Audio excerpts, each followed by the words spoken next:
Hello, and welcome to not your normally scheduled Tunnels episode, but instead I am Meghan Griffin, and I am here with the creators of the Tunnel podcast.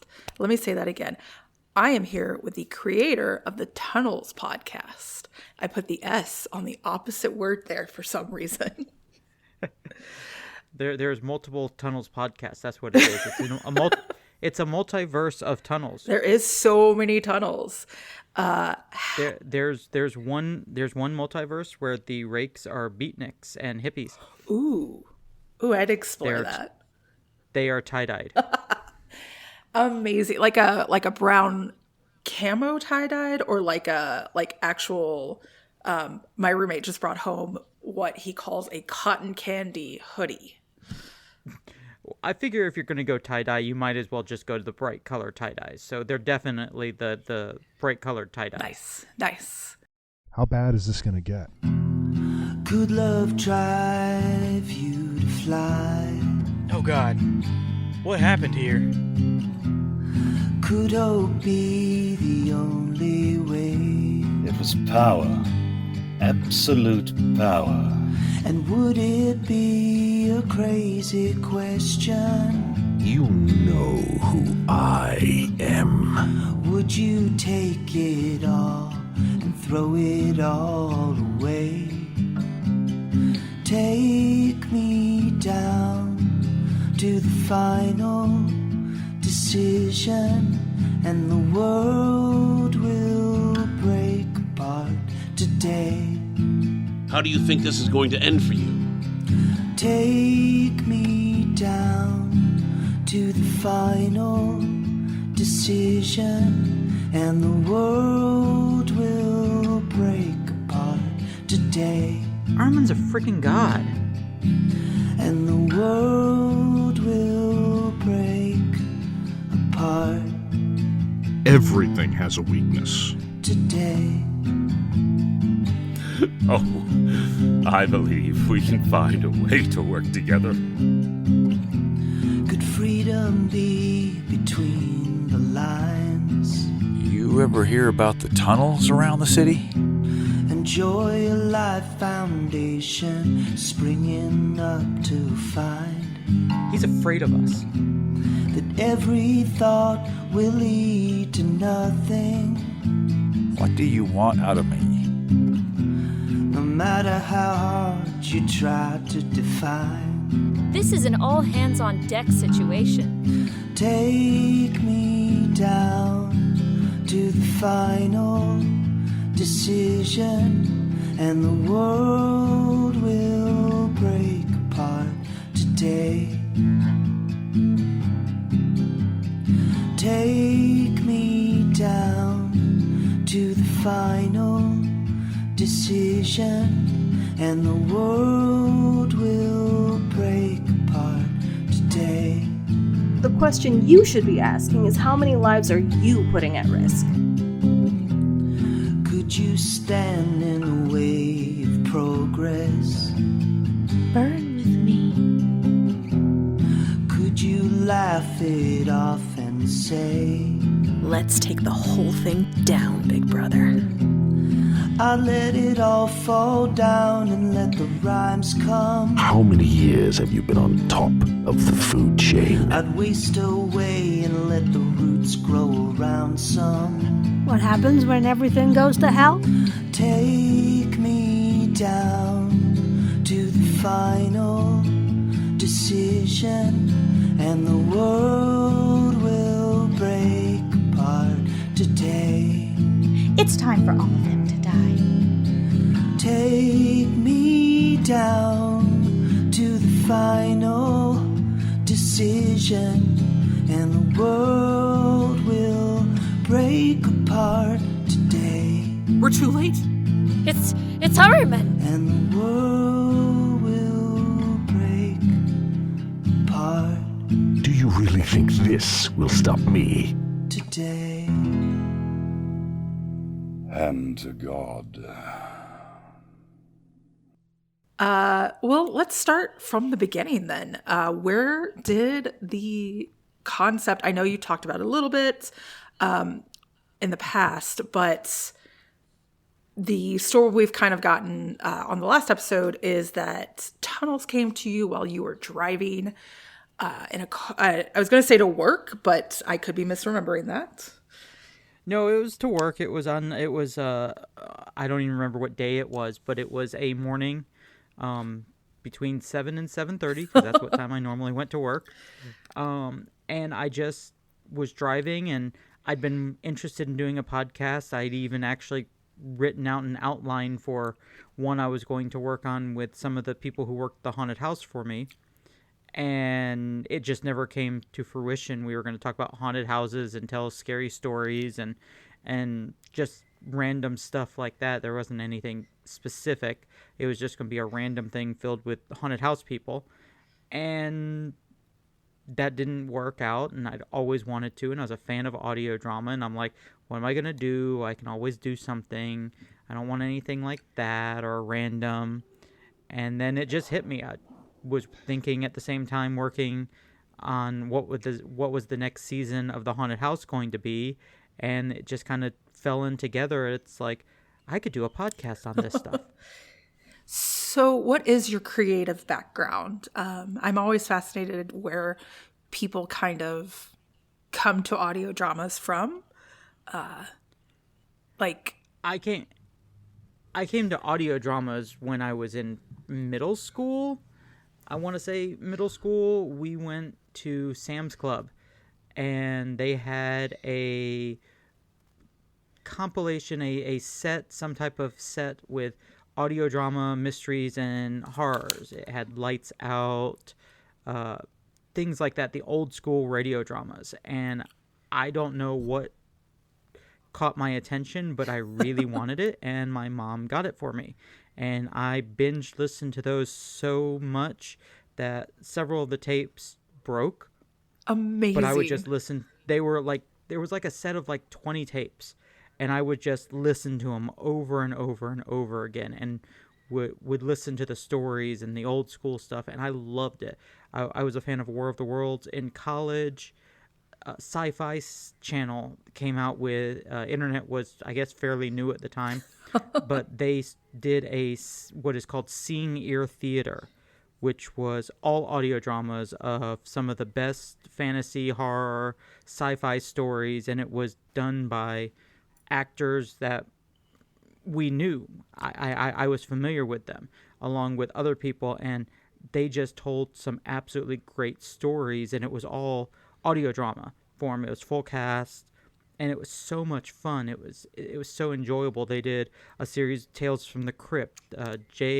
Michael Straczynski did a series called City of Dreams, and it was all part of that same like production from Sci-Fi Channel. Yeah, and they did audio dramas, and for probably 3 years there, I would just listen to every one that came out. Like every new episode, I would listen to it on the computer, put my headphones on, and just listen to it.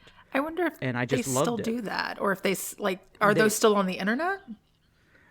They are on the internet, or at least Seeing Ear Theater and City of Dreams. I have found places to find to listen to them. Okay. I have not found Tales from the Crypt anywhere. Interesting. So while you were listening to these, I mean, were you? I guess the question is, have you always wanted to get involved in it, and especially from the writer side, or is this like, did it kind of just hit you one day like, oh, I can do that? Hang on a second. I've been writing since second grade. Okay.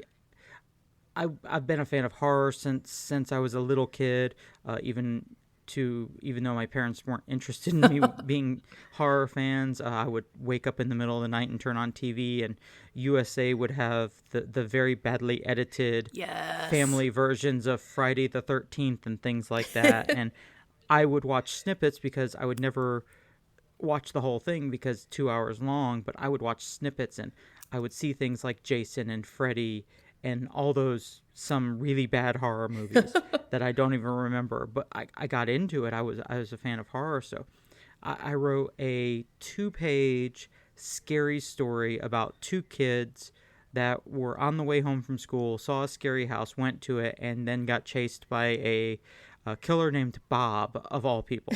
It's like, and literally the title was "Who is Bob?" Oh. And that was the story. It's like it was a 2-page little bitty horror story that had, just like any other horror future franchise, had 2 other sequels that I wrote eventually, where the killer just kept returning. Were they all 2 pages? They were all just very, very short. Okay. I actually still have a copy of the original story somewhere in my house. Amazing. My mom saved it. My mom saved most of my writings. But yeah, I've been writing since I was a little kid. Did all through school, all through college. I took writing classes in college, and it's just always been in the back of my mind, something that it was kind of like a dream job of mine. It's like, oh, I can be a writer. And I just never absolutely pursued it, because it was never in my mind that, oh, I could actually do something with it. It was more of, I'm having fun with this, which was okay for me. No, that's totally fair. So you already knew that you wanted to get into audio dramas and things like that, and then Tunnels hits you on the way to work. And for anybody listening who hasn't been to Griffin, Georgia, these tunnels are real. This was started by a real idea. Yes. Shortly after I moved to Griffin, I moved here right out of college in 2000. And shortly after I moved here, I always liked a good ghost story, always liked stuff like that. And a friend that I had made here told me that they were here. I thought they were crap. It was just a bad story. And then I heard other people talking about it, and people would post about it online, and I'm like, okay, maybe there's something to this. But yeah, the tunnels are to a much lesser degree to what I wrote about. But the tunnels are actually somewhere in Griffin to a very small degree. They had supposedly real uses, although I could never get an actual confirmation as to what they were actually for. I wrote about some of it. Well, I wrote about some of it in the very first episode, about some of the reasons in the very first episode. It's like, have you ever heard about the tunnels? And all the different answers were actual answers that people had talked about. Because before I did that episode, I asked about it on Facebook, on one of the community searches, or one of the community groups. And those were the answers I got, what the tunnels were all about. So those were actual answers that people were saying, what the tunnels were and what they were all about. That's awesome. So I did the little bit of research that you could on an urban legend in a small town. Yeah, I definitely, having joined the Haunted Griffin writing staff and dug into some urban legends, it is fascinating what little information people have and that what it can become based on that. Oh yeah, it's like I had the people I've seen on every now and then I'll see someone talk about ghost stories, and every once in a while someone will mention, oh yeah, there's a podcast about the urban legend, and I'm like, that's hey, they're so talking about cool. Me. Wait, so people in Griffin are actually talking about, that's so cool. It doesn't happen often, but there's a few. I know we have some Griffin fans because I've talked to them. I've ran into a few of them. No, I think that's wonderful. I don't know. I guess the idea of listener still seems like such a wall between for me, and I don't know. I can't imagine running into someone who would be like, oh yeah, I actually know your work. I think I don't know what I'd do. I still don't know how to handle it. I remember we did the year after Tunnels came out, we did, for the haunted house, we also did Tunnels. Nice. As the theme for my haunted house. And that year, one of the people that came to the haunted house said, hey, did you know there was a podcast about this stuff? And I was like, yeah, that's me. And he's like, oh, really? That's cool. And I'm like, oh, gosh, what do I do? Yeah, I think my instinct is to apologize immediately anytime someone's like, "Oh wait, I've heard your podcast." I'm like, "I'm sorry, I didn't mean any of it. What did I say? I forgot," because I'm very quick to forget any recording session that I have as kind of like a. I'm totally blanking on the words, but it is a reflex, I guess, so that I don't sit there and ponder over it or like stay up late at night. I just forget everything instead. I've kind of done the same thing. I kind of disassociate. That's the word I'm looking for. Thank you. That's what we're okay. It's like I kind of disassociate myself as the writer, the creator, and Robert the actor. Fair. Because I have for years I have a hard time hearing my voice. But so I disassociate it, and then when I do the recording and listen to myself when I edit, I kind of just go, "Oh, this is just somebody else who turned in their lines for the episode."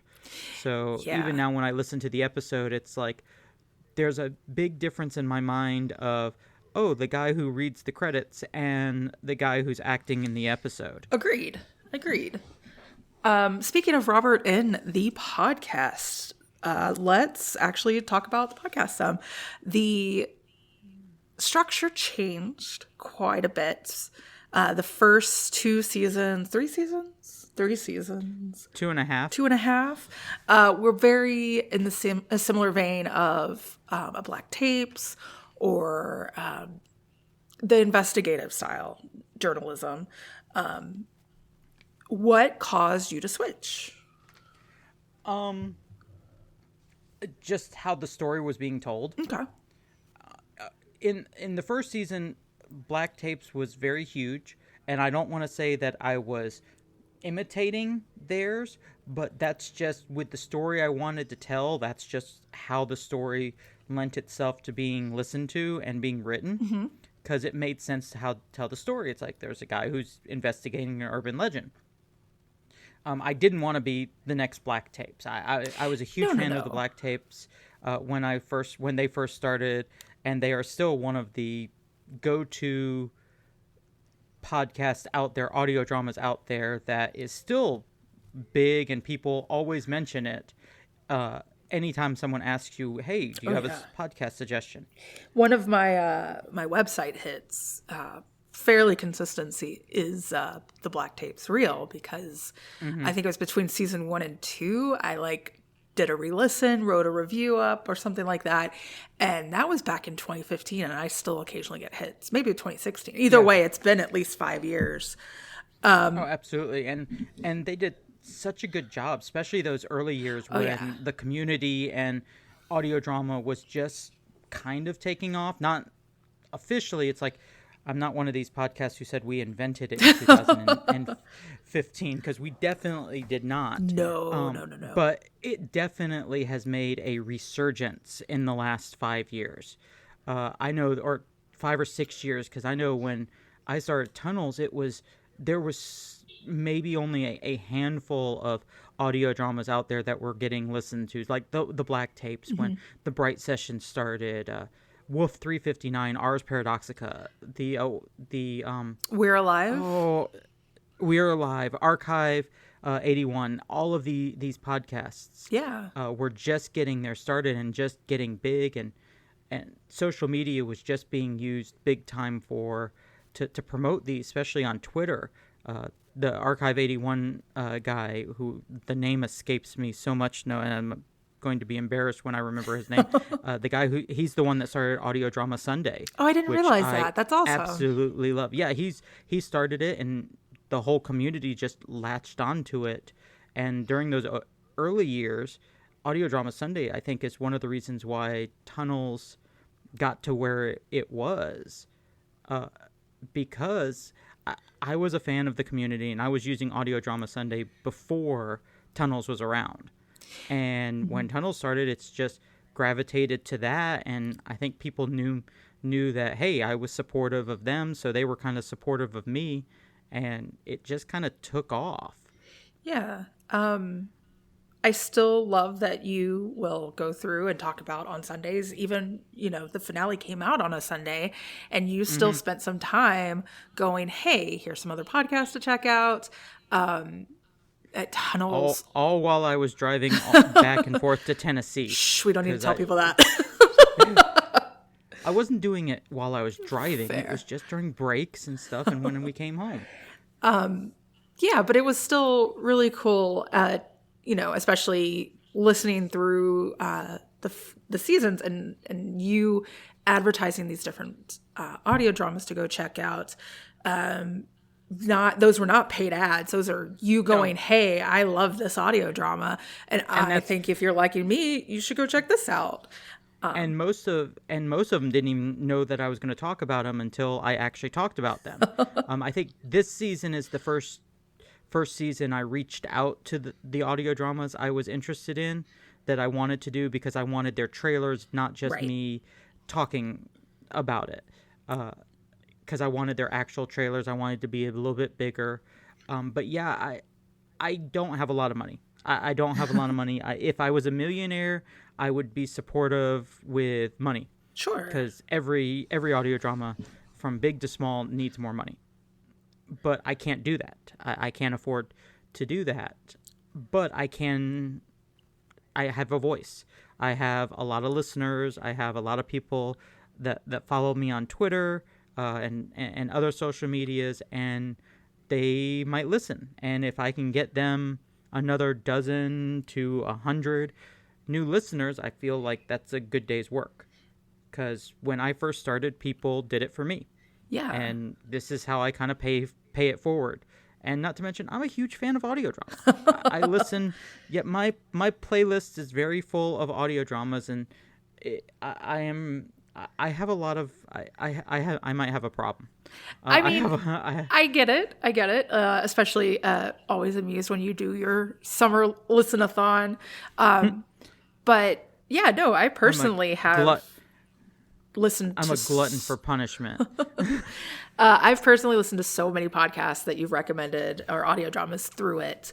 Actually, just was re-listening to a little bit of season 5 today, and the Midnight Burger commercial came on, and I was like, oh, Red and I are finishing up season 1 of Midnight Burger. So great. That was such a find. That is probably one of my favorite. That has actually in one season has probably become a top 10 favorite of my wife and I's, because we became huge fans of it, and we can't wait because season 2 should be coming out very, very soon. Very soon, yeah. They'll announce the date. I think this month or next month or something like that. Yeah. It's supposed to be coming out, and we're like on pins and needles. We cannot wait for it to come out. So, we talked about black tapes, and I just wanted to kind of come back to that thought again, because one of the biggest issues with starting audio dramas, at least on the research I've done and have found out through personal experience, is framing. And so setting Robert up to be this host who eventually gets kidnapped, and as it becomes more of a full cast drama rather than a mockumentary, it works in such a smooth transition that I don't know if it's something that you planned from the beginning, or as you said, the story took you there, was something that you started planning in season 3. But I think it worked so well. Thank you. It definitely was not planned in season 1. I had inklings in season 2 of doing it, to the point where there were parts of season 2 that I originally wrote that wasn't part of the podcast, but then I rewrote it to where it was part of the podcast. Right. And then season 3, knowing what we were going to do in season 3, I was like, we can't tell this story in podcast form. There has to be stuff. There's going to be stuff that Robert doesn't know. Mm-hmm. And doing the mockumentary, Robert knows everything. Right.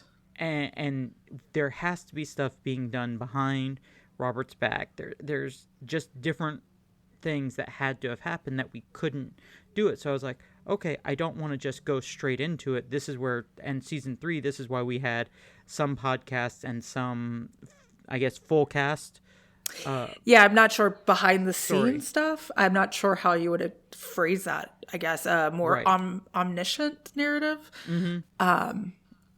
And from season 3 and starting season 4 and 5, it was all Right. of that. We left the podcast altogether. Season 3 was the end of the Tunnels podcast by Robert, partially by design from Robert himself, and partially because, well, he just got kidnapped by George Locke.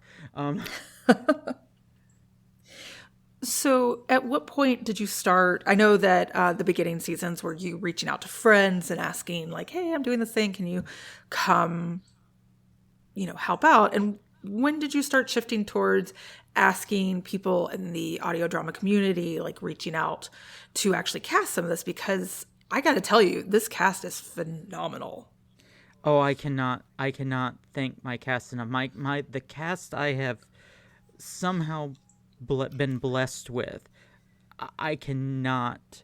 I still don't know how I was blessed with getting everybody that I wanted, because pretty much everybody that. Well, I will say this: everybody that is on this show is. I can't imagine anybody else being that person. Mm-hmm. Some in my head when I wrote the character, it didn't sound like that, but the moment they started talking, oh, they're that character. It's like, that's who that is now. I'm sorry, that's just who that is. But season 1 was like all friends and family. It was like beg, borrow, steal, because I did not know there was, even though I was part of the community, I was not aware that there were people out there that would volunteer and help out with audio dramas and do voice work.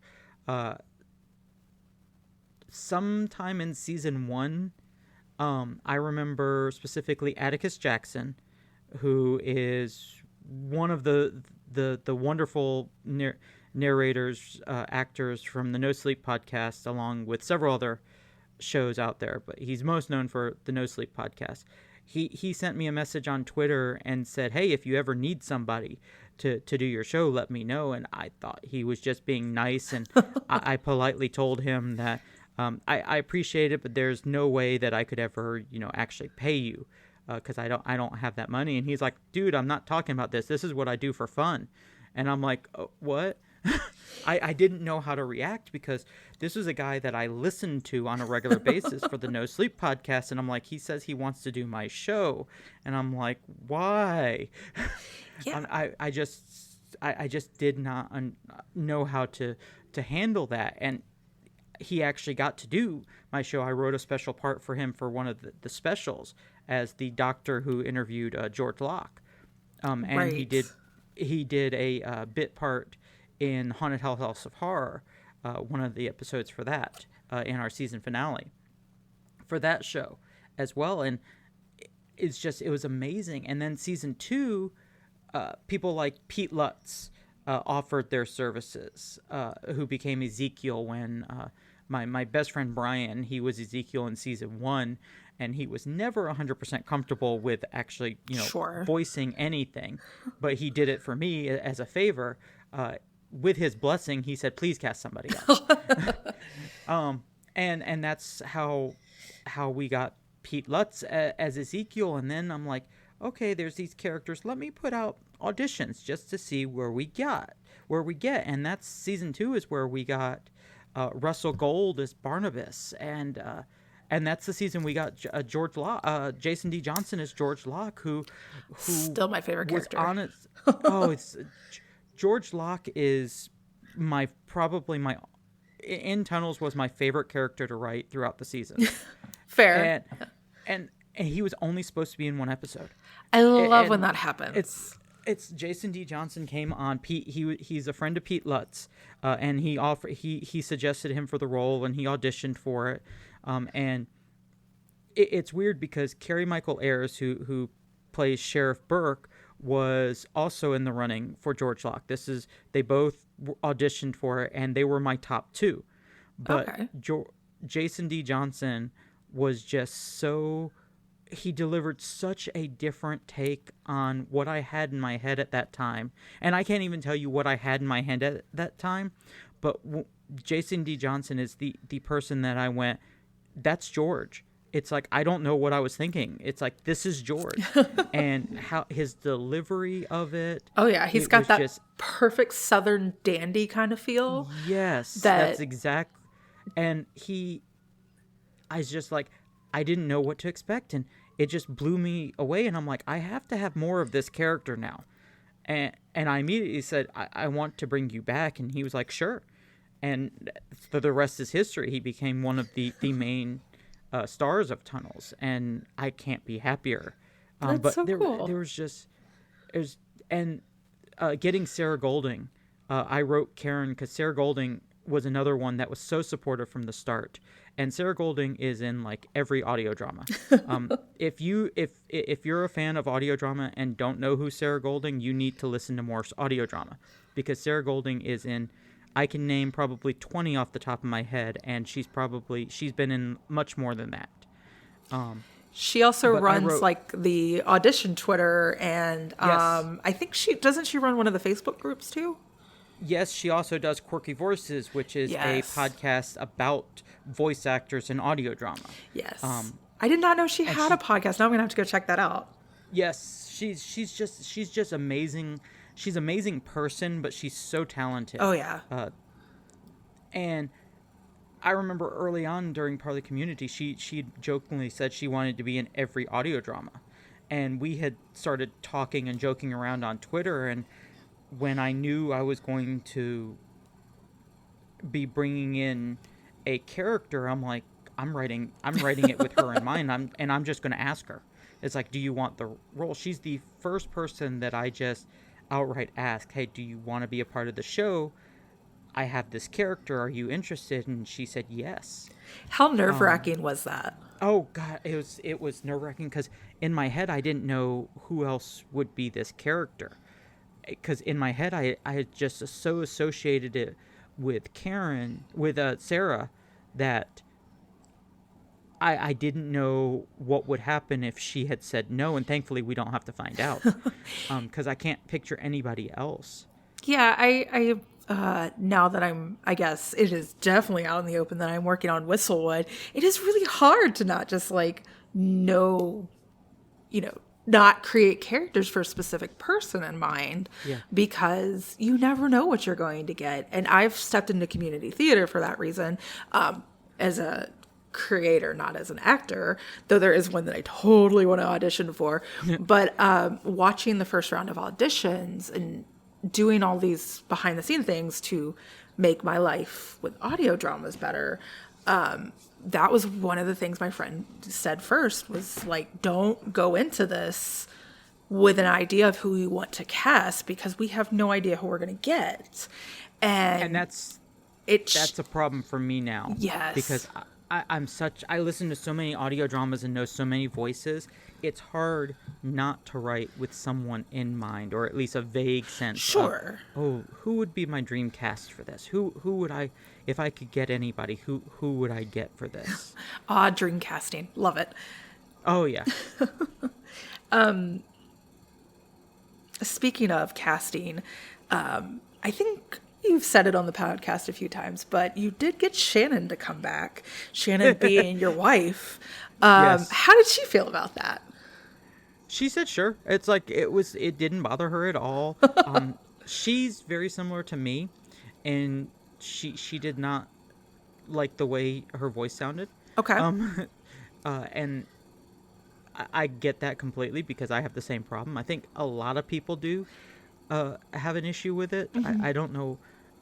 I don't know why I have such a problem with my voice, or why other people. It's just because weird. We hear it differently. It's the way the sound is. And it does just, when I started podcasting, I was fortunate enough to have someone who told me that my voice was attractive in a flirtatious manner. And that was enough to keep me going until I got over hating my voice. They said the same thing to me. No.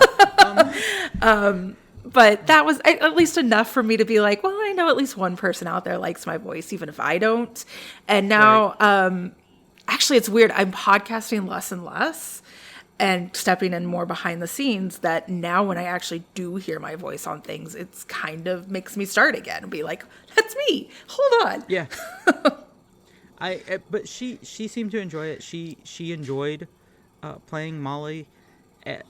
She enjoyed me cussing me out in one scene and abusing me in one scene, which I can't imagine why she would like that so much. I can't imagine. Not at all. Not at all taking out that aggression. No. It's nothing personal. I don't know how she felt about me killing her off in season 2 at the end of season 2. Well, I just had to tell her it wasn't me. It was Charlie. Charlie did it. It's like that was the part that Charlie wrote, not me. Is that why we haven't heard anything from Charlie since? Hold on. Hold on. No. It's like we've got another podcast that we're going to start up. It's like the Charlie Files. Dun, dun, dun. Charlie does not do social media. That's fair. Hardly at all.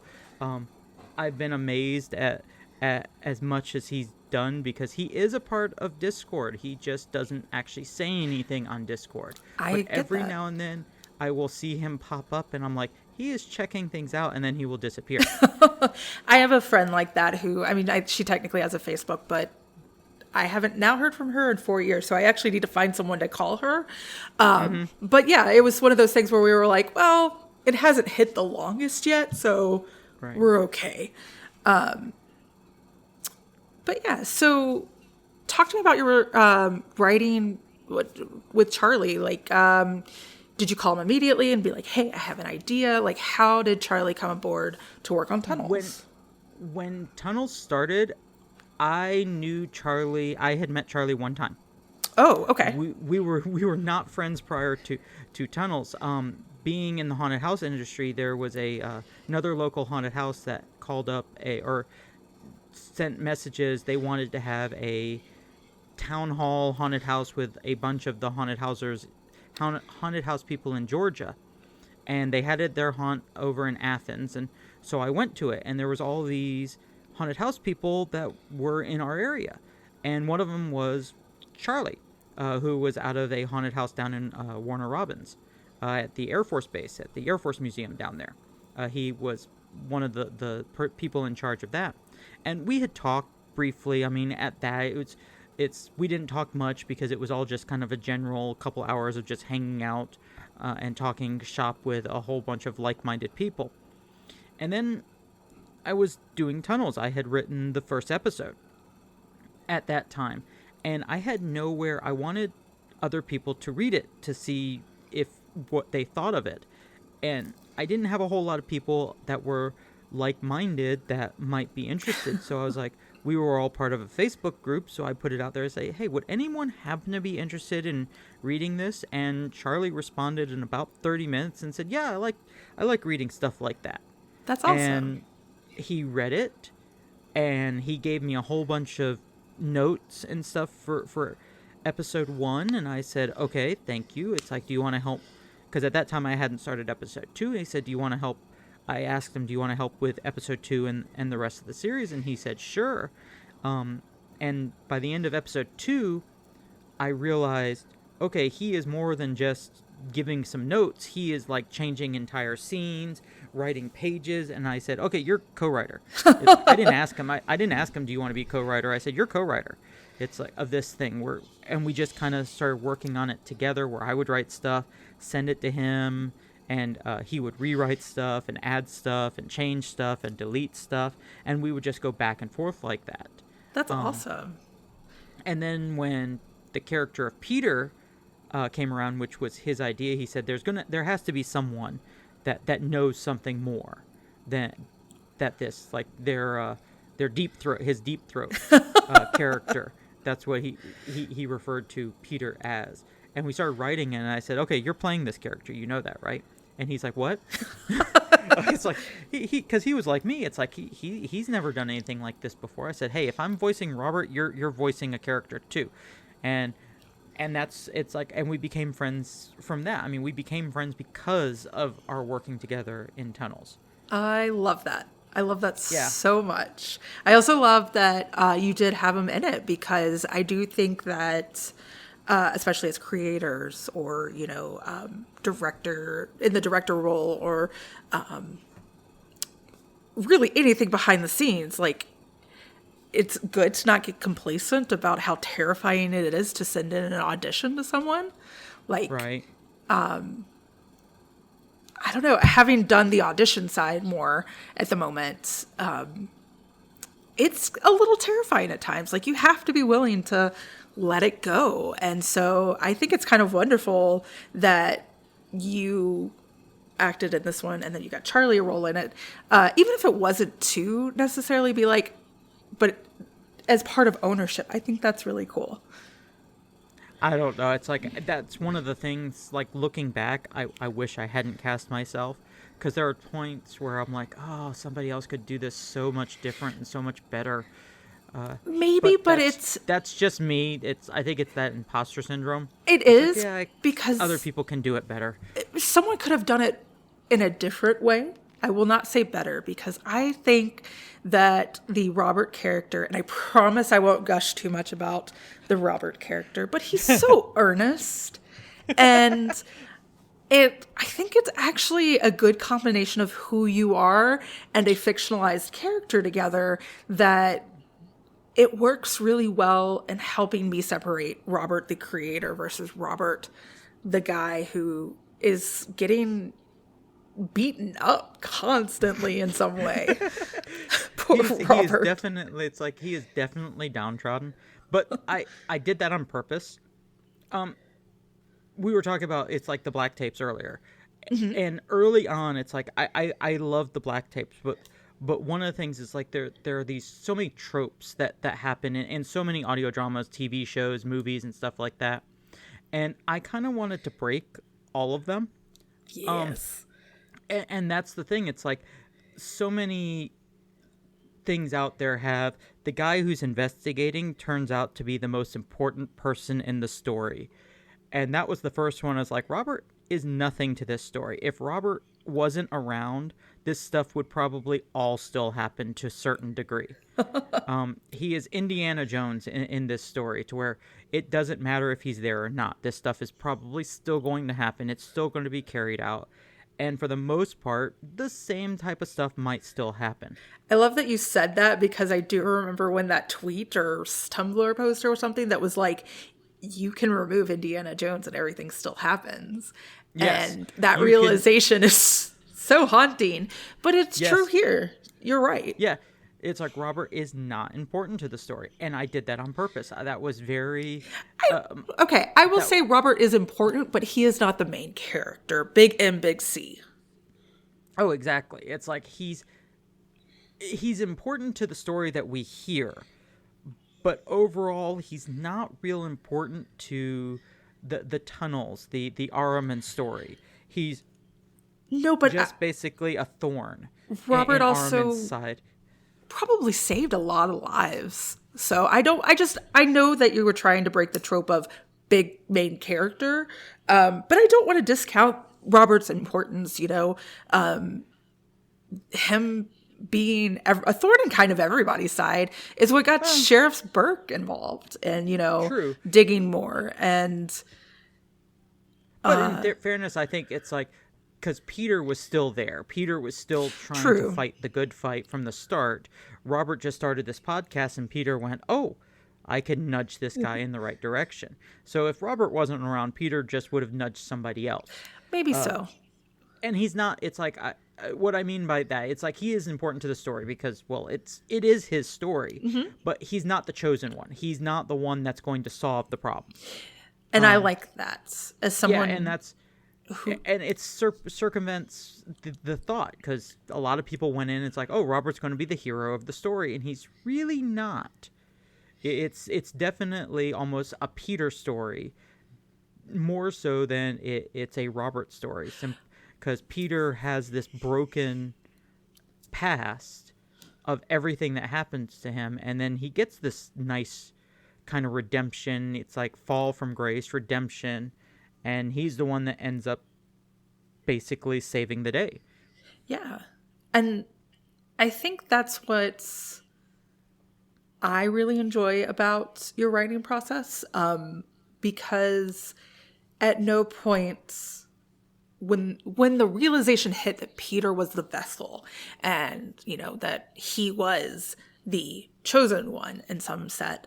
At no point did I ever go, oh, shucks, I wish this had been told narratively, or, what's told from Peter's point of view. You have a great way of twisting these tropes that I just find really respectable, because it's also something that I've always loved is I don't love when the main character is also the main character. Like, right. I love the idea of hesitant people still being hesitant on the side while I would love Harry Potter from Hermione's point of view. Mm-hmm. That kind of thing. And, right. and I fall in love with the side characters. And so in a way, that's really all this is. It's Hamlet from Rosencrantz and Guildenstern. And, which, by the way, there is a book from that yes. I remember enjoying as a kid. But I don't know. I think it's really respectable that once that twist comes, actually, once any of the twist comes, like, there's stuff that I'd love to know more about, George and Tara's childhood. I mean, a whole series on George's life before he, big spoiler alert, dies in season 5. Like, holy shit. If anybody... I will be honest, that death shocked me too. It's like during the writing process of this, George, in my head, back in season 3, when Charlie and I talked about when we were going to end the series and how the series was going to end, George was always going to be the one to take out Ahriman. Like, in my mind, he was always going to be the guy in the tunnel, sacrificing himself, making that play to stop Ahriman. And then how season 5 started coming out, and I knew I was going to have this big fight. And I'm like, how are the heroes going to get away? Because Ahriman literally could stop them. Ahriman could, like, smite them at any moment, as powerful as I have made him at this point.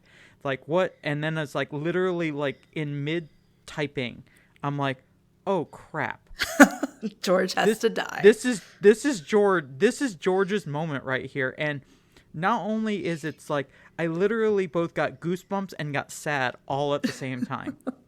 And I'm like, oh my goodness, it makes so much sense that this works out, that this is his moment.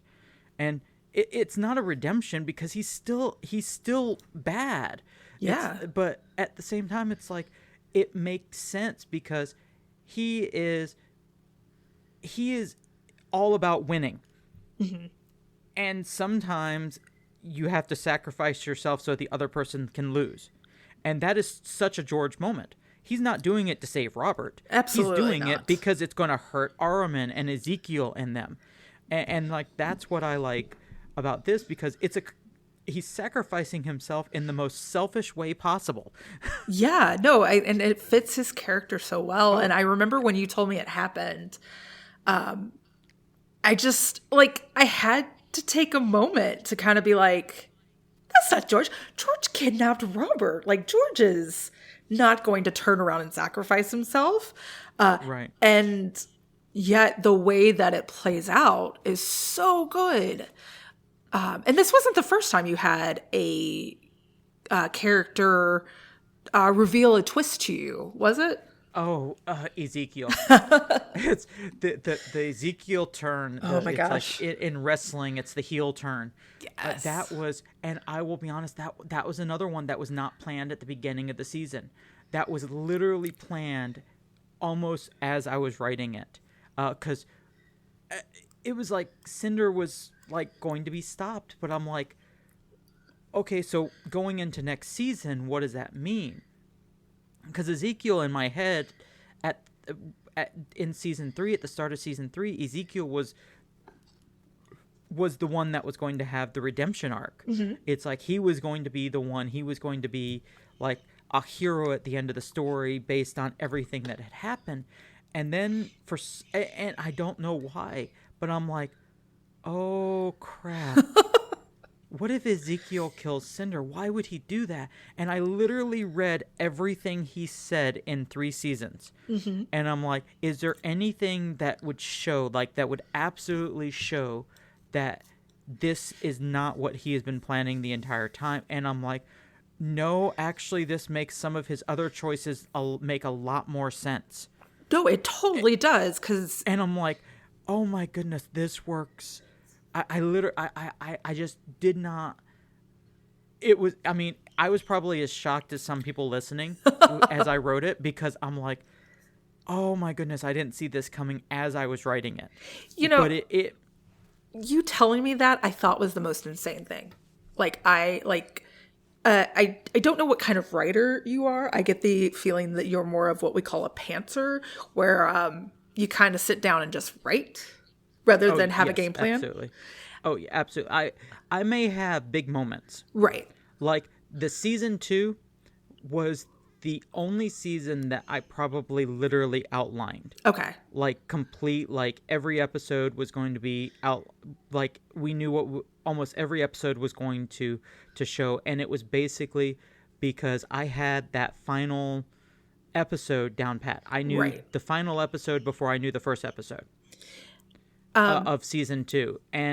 But I enjoyed writing that season, but I also like just sitting down and see what happens. No, I love that. And a month ago, I would have told you that's absolutely insane. But having sat down to work on short stories for National Novel Writing Month, I put all my audio dramas aside. I put everything else and went, here are 6 submissions coming up in November and December. And I'm just going to write. Whatever comes out, comes out. What has come out is like the most insane thing. But I've actually felt those moments of like, no. This is not what I had planned for you. What are you doing? What are you doing? This makes more sense. Hold on. And I just always assumed that everybody was over exaggerating when they had moments like that. And now that I've actually experienced them, holy shit. It's so cool to know. It's fun, isn't it? Yeah, it's absolutely that feeling of a character poking you in your head, being like, that's not me. That's not me. You're not getting this right. And yeah, exactly. It's like, that was like Ezekiel. It's like saying, hey, I'm the bad guy here. It's like, I'm the big bad. Yeah. It's like, look at me. And that's Ezekiel. It's the George moment. It's like, hey, this is when I'm going to try to take out Armin. It's like, this is my moment. And I'm like, oh, crap, you're right. And it's like, with these characters, you don't want to mess with them. It's like, you're not going to disagree with them. Ezekiel and George are scary people. They really are. You don't want to sit there and go, you know what? I think I know better than you. No, because it's going to end badly and bloody. One of my favorite authors in the last book, I don't know if it's the last book. I think he's released 1 or 2 since. But there was a point where he had like an author's note that was like, so you know the lead detective in my books, his best friend, you know him too. He's a psychopath. He's got a gun to my head. We're going to leave Myron alone for a bit and like go write some other stuff because we're terrified of Wynn. And that's exactly like, yeah. George has Terra Descend. Ezekiel has May. I was about to call her Maya, and I was like, that's not right. It's May. And it like, those 2 women are more terrifying than these really wonderful, like, the vibes I get of the gentleman. And if anybody listening gets different vibes, I'm sorry. But it's like George and Ezekiel and Barnabas. Thank you. And not Tara, you mean Tatum. Oh my gosh. Yes. Too many T names. Okay, let me start that over. So we have Barnabas, Ezekiel, and George, which all are kind of these older gentlemen, I guess, is the vibe. Because, again, very Southern Danny for George. But, like, Ezekiel and Barnabas are very set in what they're doing. They've been doing this for decades. Meaning, like, the evil plan, not whatever they actually do as a job. Right. And then they have these terrifying women that are who they send out to kind of do their scary stuff. And like Barnabas gets taken down.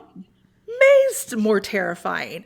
Like, all of it is great. Also, Tara is also terrifying, but that's different. Because Tara's on our side. Yes, I definitely meant Tatum. Yes. Yes. Oh, absolutely.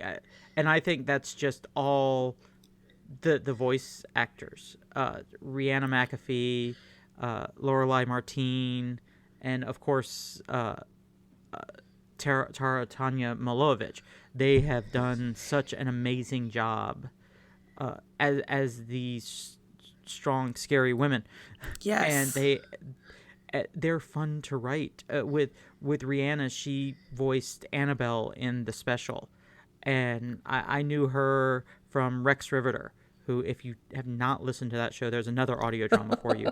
That's another all-time favorite of my wife and I's that we listen to, and we know her and her husband from when we were in a network together. Okay. And we were fans of those beforehand, and now we're like colleagues, and we work together and we talk together, and it was just so enjoyable. And I'm like, I have this role of a crazy lady. Would you be interested? And she's like, yeah. And I'm like, okay. And that's another one. It's like I was like uncomfortable asking. It's like, are you interested in this role? And she just killed it as Annabelle. And then I'm like, I'm bringing in her sister. What do you think the possibility of you returning? And, she just happens to sound similar to Annabelle. And she's like, no problem. And I'm like, and that's where May came in. Yeah, Annabelle came back in season 5. Right? Confirming. Yes, okay. As a ghost. Yes, and as well, also the recording was with her, wasn't it? Yes, with as the interview. Yes, with the sheriff's dad, and definitely listening to that with her her actually playing her sister as well. You hear the difference. It's so impressive. Absolutely. I did. It's like I didn't realize what she did different because there was such a gap between Annabelle and when May was introduced. There was such a gap between the two characters that it was like, okay, I know her as May, but bringing her back as Annabelle. But the subtlety of how she did the different characters, did the different voices, it was just amazing. Incredibly impressive. Listening to them back to back like that, in like May's in episode 2 this season, and then Annabelle has like her big scene. It was just like, holy crap! It's like I know it's the same voice, but I can definitely tell it's two different characters. Yeah, definitely. Like, I know for sure that I sound just like my mother on the phone and can sound just like my grandmother and my next in line sister. So like relatives sound similar, but she still adds enough difference. Cause like, right. You can call back when we had home lines. If you got me or my mother or Caitlin, we all sounded almost exactly the same on the phone, which is baffling because we don't sound, but then I'll say something and I'm like, oh, that was my mother. So she got that line of relative but different. Oh, yeah. You wrote, so really want to focus in on season 5 now. Okay. And I guess one more question pre-season 5. Okay. Is Erica and Tara. Yes. Was that always intentional for them to be together, or was it we have these two characters?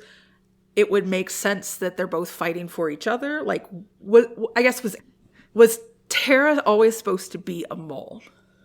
Yes, Tara was always someone that was going to be a good guy. Now, because I had always was she originally supposed to be a undercover? No. Okay. But she was always going to wind up being a good guy, even though it seemed like she might be leaning toward the bad side in season 3.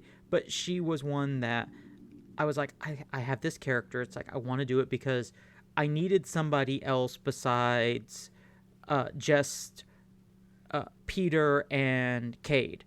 Because that was also the season I brought in Cade, who became another favorite character of mine. But I needed somebody else, someone that would, because Barnabas would not trust them entirely. Right. It's like Peter owes him a favor, and Peter is going to make good on it. And he doesn't know Kate at all, other than the fact that as long as you pay him, he's kind of fine. So he gets the mercenary vibe. But Barnabas would not trust these people entirely. So he would have his own person. So I was like, how do I introduce Tara? I don't want to just, she's been here the entire time. We just have never met her. Right. Which would have been fine because Robert was doing the podcast. So we might have been able to get away with it. But I wanted to introduce her because I knew that, okay, she's not going to be with Barnabas, even though it seems like she's with Barnabas. So I wanted to introduce to her, but I also wanted to make it clear that Barnabas knows that she has her own agenda. Right. Although it showed that Barnabas was not as smart as he thought he was, because he thought it was more in his line other than, she's actively working against him the entire time. I do remember when she's first introduced and being like, yeah, I don't know what she's going to do, but she's definitely going to be responsible for your death. Like, yeah. Well, I love the fact that, and Tanya is another one, because when I wrote Tara, before I even wrote Tara, I asked Tanya, would you be interested in coming on Tunnels as a character? And she said yes, because she was a one I had been following for a while and listening to, and she had done, at that time, she did a short called Organism, done by Tom Roy Parsons. Okay. And it is one of the underappreciated classics out there. It is just an amazing short form mini podcast, audio drama about, and it's single narration where she basically plays a virus. Wow. And you hear, and it's just so well written and it's so well told, and she does such an amazing job that I'm like, I don't want to, but I wanted her on the show, and I'm like, I went out there, and she'd been in several other things too, and I'm like, once again through Twitter, and we had talked back and forth, and we were part of some of the same communities and things like that, and I just sent her a message, hey, would you ever be interested in being a part of the Tunnels? And she said, sure. And I'm like, well, okay, then I have a character for you. Would you be interested in this? So I gave her first look. I told her about the character, and she joined. And I mean, once again, the rest is history. It was another dream voice actor for me to get her as part of the show. And I'm like, I knew as soon as we got her, I'm like, I can do anything I want with this character because she's going to bring it. She's going to make you feel whether she turns out to be a bad guy, good guy, happy, sad. It doesn't matter, because Tanya is going to kill anything I give her. And just so the you gave her both. Yes, it's like just the introduction of her. It's like shows a little bit of what she can do, because Tara comes in all timid and like kind of like submissive to Barnabas, and then when Barnabas reveals, okay, you don't need to play this, I know you're playing a game, it's like in just one turn, it's like, yeah, okay, it's like and she just all's business, and I'm like, okay. I loved it so much, because I remember the first time I listened to that, like, that is still, even when I did my binge through before coming on in season 5, that hitting that moment again, like that she could play such a beautiful psychopath. Oh yeah. And that's what I was convinced. And then to find out that she's actually in a relationship with Erica, who has my favorite line of the entire series. What is it? Oh, it is, sir, fuck off, or something like that, like politely fuck off. Yes. And then the fuck sheriff, you, sir. That's it. Fuck you, sir. That's it. And then the sheriff starts laughing. It's like, even with a fuck you, you still served me. And I love that moment so much, because it felt so real to really anybody who's worked for long periods of time together. Like, it's a sign of respect, and also just I mean, Erica's pissed, don't get me wrong, but the vibe I get is very similar to, I guess, with me and my boss. Not that I would say fuck off or fuck you to my boss if you're listening. Not that. But just where you can argue about something and then in the next, like, 30 seconds, you're fine. You're talking about something else, where it's just like you've worked together long enough. You understand that your personalities are definitely going to clash in some way. But by this point, you're so past having to adjust to that. And, like, it probably is the first time Erica has said fuck you to him. But he also seems very understanding and aware that he deserves it. Yeah. That's Caitlin, who plays Erica, is another one. Erica was just supposed to be a smaller character that I just kind of enjoyed writing. It's like the more I gave her, the more I wrote for Erica, the more fun I enjoyed writing her. And then when Caitlin auditioned for it, because I think I had like 4 or 5 people audition for Erica, and Caitlin, as soon as I heard her how she did Erica, and I'm like, that's Erica. It's like everybody else, sorry. It's like, but yeah, you're playing Erica, and I just fell in love with Erica even more because I was already enjoying writing her, and I'm like, yeah, okay, Caitlin's going to be around for a while. Erica's going to be one of the. At that point, I think season 3 is when I really brought in a lot of different characters that became characters on the show on a regular basis, even through the finale. But she's one of the ones, and I'm like, I like this character so much. And then when I'm like, okay, what is Tara trying to go back into Tara's motivations, and also why Erica would be so interested in what Bowman is doing on this, because it seemed a little bit suspect to me as to, okay, Erica's really interested in what Bowman is doing, investigating the tunnels, Robert, and all of this stuff. So why would she be interested? And I'm like, it's because of Tara. Tara is undercover, and it makes so much sense that they would be together. And I'm like, that's it right there. It makes sense story-wise. Okay, so now I have 2 questions, and one of them, the first one is, I know you don't keep a Bible, because I have started one for both Companion and Whistlewood, and you went, yeah, we didn't do that for tunnels.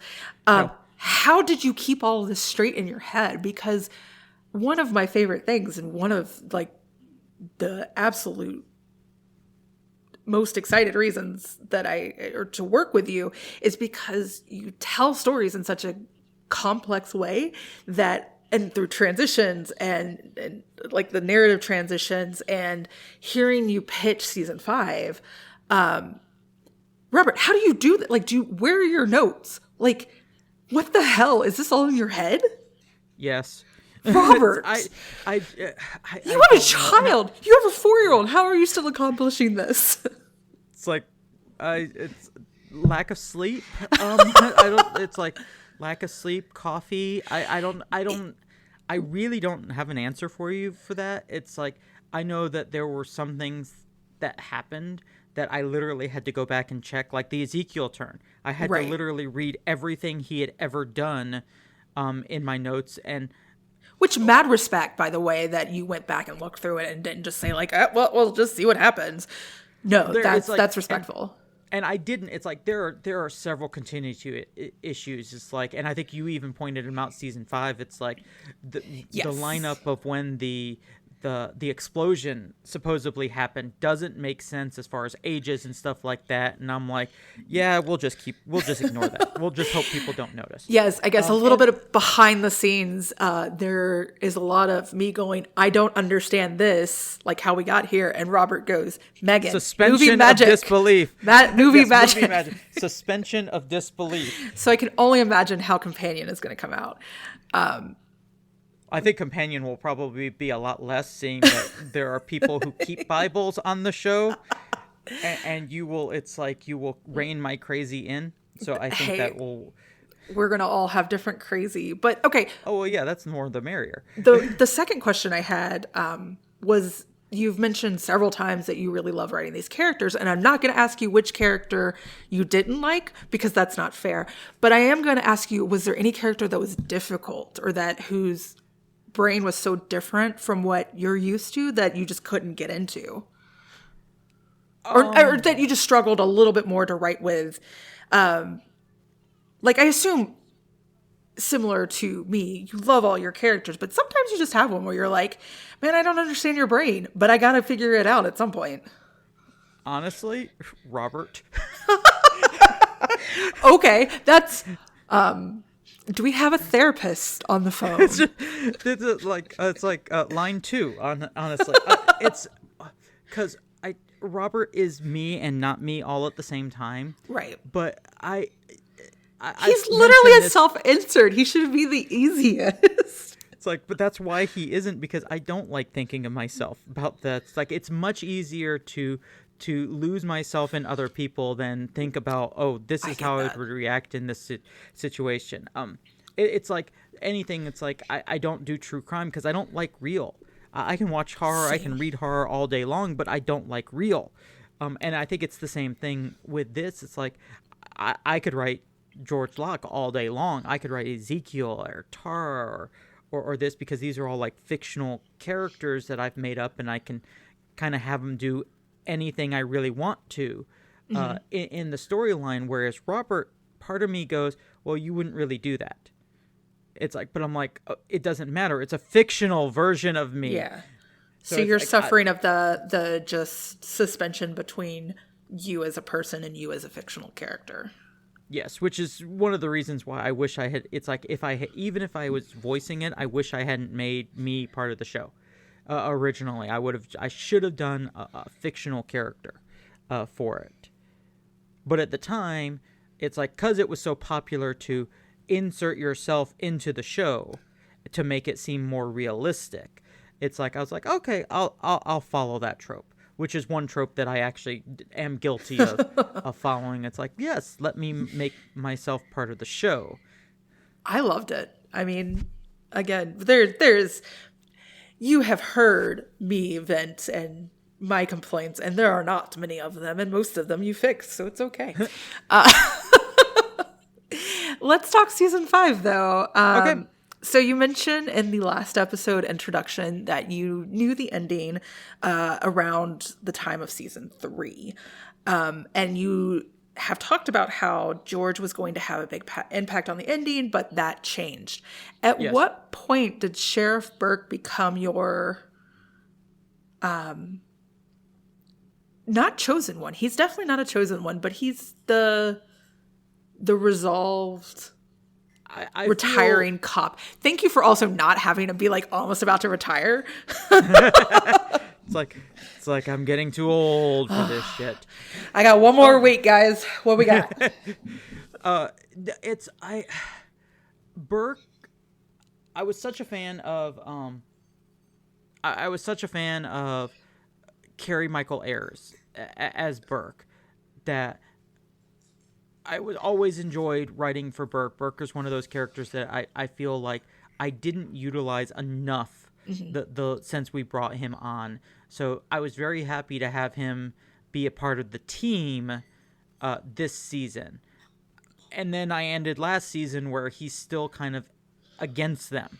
I mean, not actively against them like he was at one time, but he's not on board yet. So I was like, okay, this season, how can we make him on board? How can we really make him into one of the absolute good guys? Which is where I came up with his backstory of, he has this backstory of the tunnels, and his dad is the reporter which I knew his dad was a reporter like almost the moment I introduced him, even though it wasn't talked about until this season.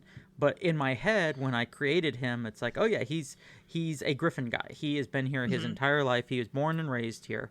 And I thought that was important for his story arc because it kind of shows how he's not an idiot. He knows weird stuff goes on, but he also knows that there's really not much he can do about it, so he just handles the stuff he can do about it. Right.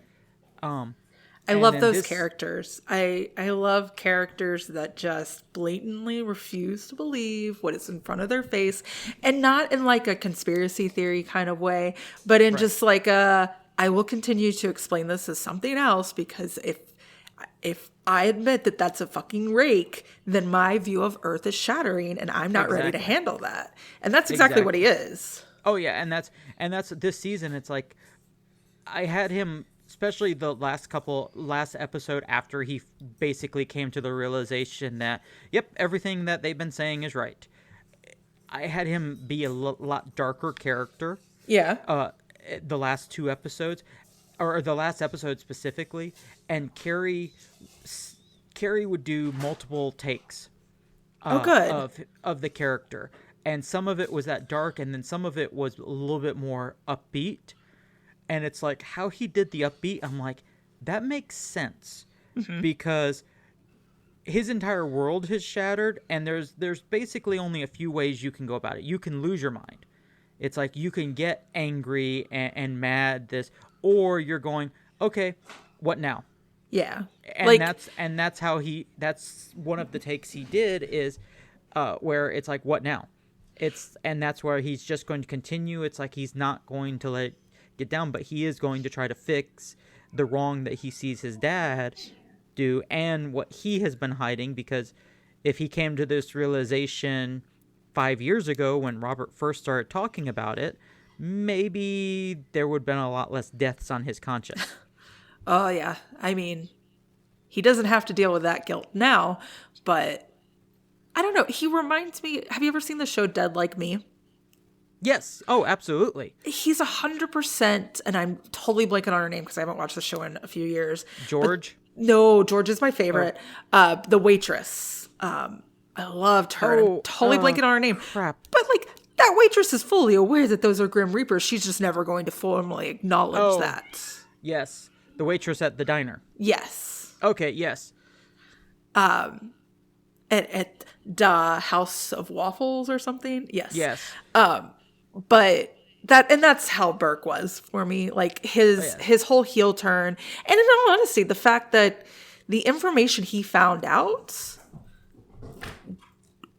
only truly existed. It wasn't like a super sudden fix of like how we solve all the problems. It was simply just him coming to terms with the fact that his father knew about this. And, yeah. Yeah, and it's the whole Annabelle scene with which I've got to point out this scene because Rhianna McAfee played Annabelle, but her husband Greg McAfee is the one who played his father. His thing. So he interviewed Rhiannon. So that was a fun scene for them to do together. I think it came across very well. Okay, that because I listened to that scene again. Actually shortly before we started recording, because it hit me that I actually hadn't listened to that episode.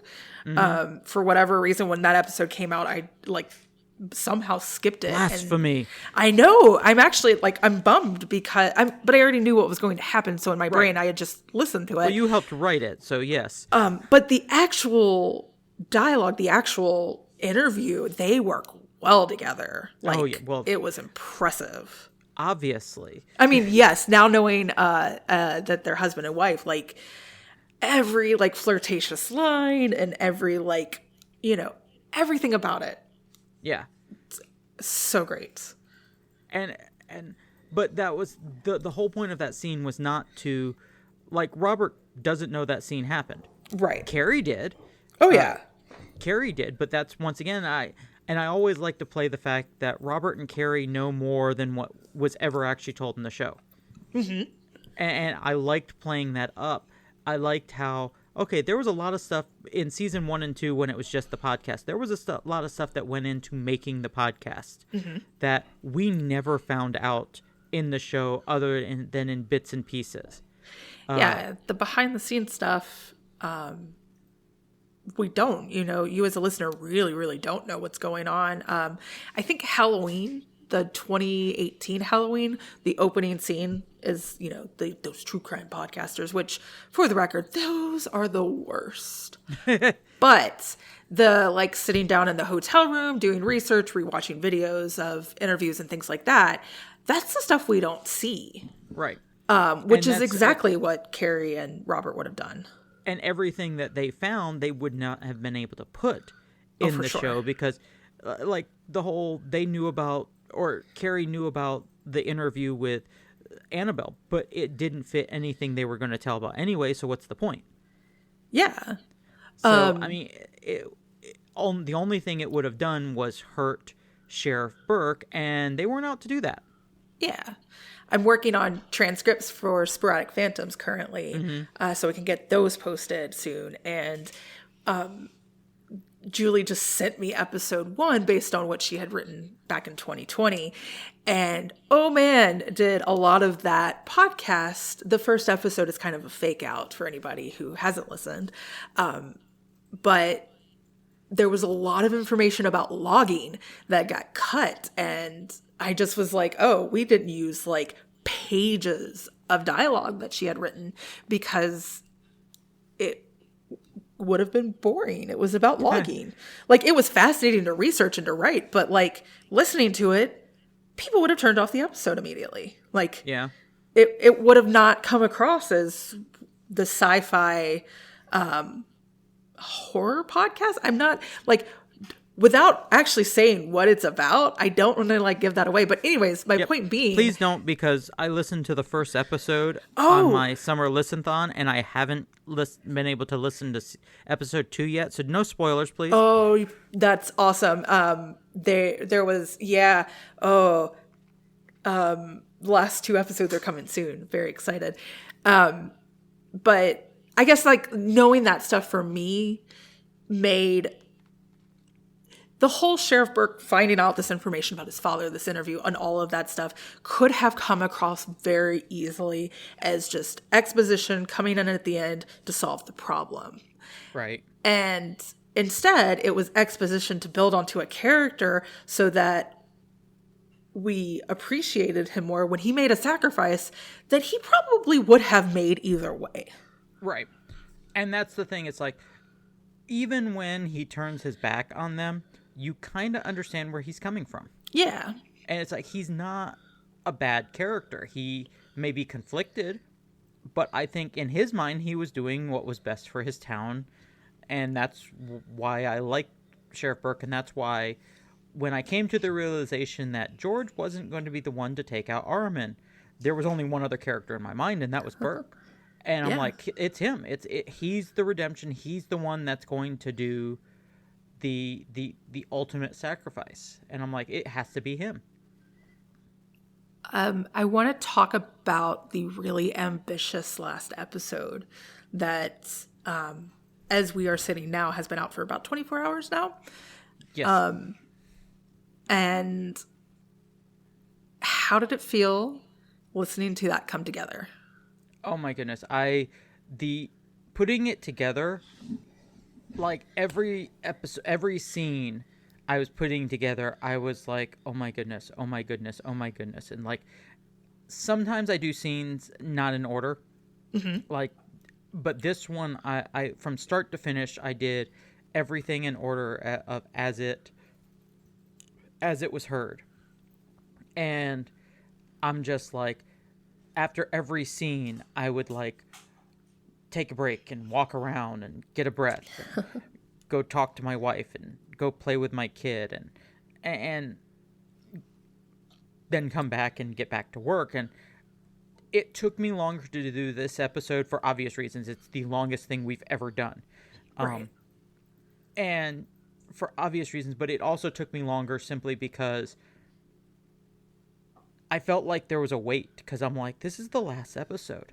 And I don't want to be How I Met Your Mother, where everybody turns around and goes, you just ruined the entire series. Thank you. It's like, I didn't want to be that guy because I know a lot of people love Tunnels and listen to Tunnels, and I didn't want to end the series and go and have people go, I hate you. And I'm like, oh no, please. But at the same time, in my head, I'm doing this, and like when we finished writing it, back like 3 months ago, at this point, Something like that, yeah. When we finished writing it, and I'm like, I read it and finished it, and I'm like, oh my goodness, this is how the story ends. And it works. And I'm happy with it, which is unusual for me, because usually I always go back when I finish writing a season or finish writing pretty much any episode. I'm like, I can go back and change everything. But this, I was just like, I'm okay with this. And then when you talked about it, and then my wife read it, and and Charlie read it, and I'm like, okay, everybody seems really happy with this, and I'm like, okay, these are all people who would probably all agree that it's a good ending anyway, and I'm like, but what are people gonna think? I will tell you, if I don't like something, I will let you know in the most polite way. But if I had not liked your ending, and truth be told, Charlie, it's like would have said it in the not so polite way. He would it's like that's one of the reasons why I like Charlie. It's like if he'll sit there, he'll sit there. This is absolute crap. It's like we need to start from the beginning. We need to start over. And see, I would have been like, this is good. There is something stronger we can find. Yes. And that's the thing. It's like, but in my head though, it's like, okay, y'all are friends. Sure. It's like but what is the general public? What are the actors going to think when they see it? It's like, and I got feedback from several of the actors talked about how much they loved how their characters ended and how good. Their stories ended. And it was just kind of, it started making me feel better. And even now, it's like, now that it's out there, it's like, okay. It's like, done. It's like I was so nervous on Saturday and Sunday when it came out, and I think it's a good thing that I did take a little vacation on Sunday, that we took a nice little road trip. That was very smart to not just sit in front of social media. And it's like, it was fun. It's like it made it to where there were so many people that gave me shout outs and talked to me, and people that I knew. I mean, there were people that I talked to all the time and that we always like trade retweets and stuff like that. But then there were people that I was not expecting to say or say stuff, and shows and people that I have so much respect for and I am fans of that made mention of Tunnels' last episode. And I'm just, oh my goodness. And I when we like stop at rest stops or to see, in between our little stops here and there, I'd show Shannon that, hey, look who said something. I was just like, oh my goodness. And it's like my heart would like start beating faster, and I'm like, oh my goodness, people care, because it's like it's hard to get that sometimes, to hear that. And it's like it's like okay, so I did a good thing here. I enjoyed it. And you did, you really did. Like I'm so glad, because I was going to listen to it before. I am a Patreon supporter, but I'm glad that I waited and listened to it with you and Shannon, because it was a lot of fun for you to like point out little things, yes, and things that you were proud of, but also just like hearing it overall and what you accomplished was just it's really amazing, especially considering that the budget you had was nominal. 0? Yeah. And I don't feel like that is a factor in the season finale, or in the series finale, I mean. And I do want to talk to the actors, and hopefully we can get some of them on to kind of talk about, especially some of the stuff you had them do in this last episode. Like I talked briefly with Sarah over Twitter about it, just because like that fight scene. I don't want to get into too much detail because we are kind of pushing time, but right. I'd love to get Sarah and was that Rhiannon? That's what I thought. To talk about doing that fight scene, which just came out so well. Oh yes, and when I wrote that, I'm like, when we wrote that, I'm like, oh my goodness, they're going to hate me. And then I'm like, oh crap, I have to edit it. I hate me. And Yes. I even put it in the note in the script. It's like, I apologize in advance.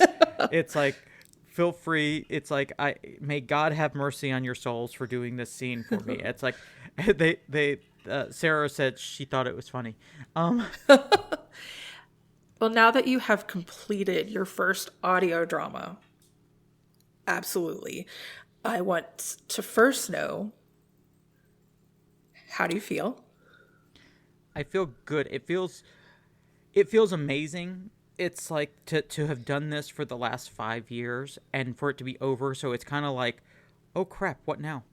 It's like what do you do? It's like I feel like almost like I'm at the end of a career, and it's like I'm sitting around looking around, and it doesn't help the fact that this is a holiday week for me. Yeah. It's like, so I'm literally, I'm off all week. So it's like, what do I do now? It's like, what do I do with my time? It's like when my haunted house ended, it's like, what do I do in October now? It's like, what do I do in the summer when I'm building? It's like, it feels like, what do I do now? I can give you some Ghost of Griffin ideas if you want to bring that back for a little bit, but it's like, well, we also, it's like, we've got, it's like, I know I have other stuff in the woodwork. It's like, I know, but in my head, it's like, Tunnels was like, was so big for me, and it's like it got pretty popular, and I have people that come running up to me at Dragon Con and say, I know you. It's like, you're the Tunnels guy. It's like, I love you. Or they'll see the shirt when I wear one of my shirts and go, I listened to that show. And I'm like, really? And I want to run away. But I'm like, no. I can't imagine anything else. It's like, I'm not one of those people who ever wanted, hey, I want my name out there. It's right. like, I don't care about that. So the fact that there are people that I respect and listen to their shows that will sit there and say, hey, you're one of the reasons I started an audio drama. That's so cool. I'm like, really? It's like, that to me, it's like, is bigger than anything I'll ever write. It's like that right there. It's like, hey, if the shows I listen to now are partially for any reason because I did my show, it's like, oh, it was totally worth anything, any struggle I ever had for this. It's totally worth it because it's made other people have joy, and that kind of is nice. And it's like, am I going to ever get that again? And I'm like, do I ever need that again? That's like, or do I just like to write? And I'm like, and that's where I've decided. It's like, I just like doing this. It's like, I've never been one. It's like, I've had 1 or 2 offers for sponsorship, and I've turned them down. Okay. It's like, it's never been, if someone offered me $10,000 tomorrow to buy the rights for Tunnels, I'm not saying I would probably say no. It's like, but at the same time, it's never been, when I started Tunnels, it was never something that I thought, I'm going to make money off of this. Right. It was always, I had been so long without a serious, because I wrote since I was little, and I wrote all through college, and then I became an adult, and it kind of just stopped. And I hadn't really written anything in probably 12 years before I sat down to start writing Tunnels again, or start writing Tunnels. My creative outlet was my haunted house. Mm-hmm. But that's a completely different, to me, skill set for as far as creativity. It's still creative, but it's not the same thing as sitting down and writing stories. No, I agree. And then I get Shannon, who is totally supportive from like day one of my creativity. And when I would mention podcasts, she would sit there and say, you should sit there and write one. And it's like, we listen to these shows, like, you should write one. And I'm like, okay, I should write one. And it's like, and that's like, so when I came up with the idea, I sat down and wrote one. Yeah. And that's, I was like, I forgot how much I enjoyed writing. And to me, I can't picture not writing now. And I'm like, I just kind of want to just immediately start. It's like I want to take a break, but at the same time, I immediately want to start working on the next thing. Mm-hmm. And I keep a little page in my Google Drive where if I had come up with an idea, I'll go down there and type out the idea. So I've got quite a few of them at this point. I'm like, these are my ideas for future stuff, and I'm like, I could do this forever. Oh yeah. And I'm like, and I will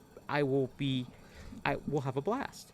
And when Tunnels first came out, I was so shocked when it went out at midnight, and I woke up the next morning and I had over 500 people that had listened to it already. Whoa, that's so cool. And I'm like, what the heck?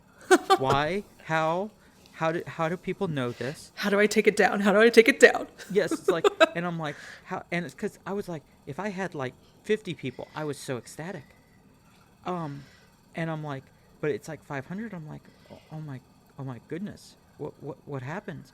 And now it's like that's I get quite a few downloads a day, and I'm like, from show, even when we were in the off season.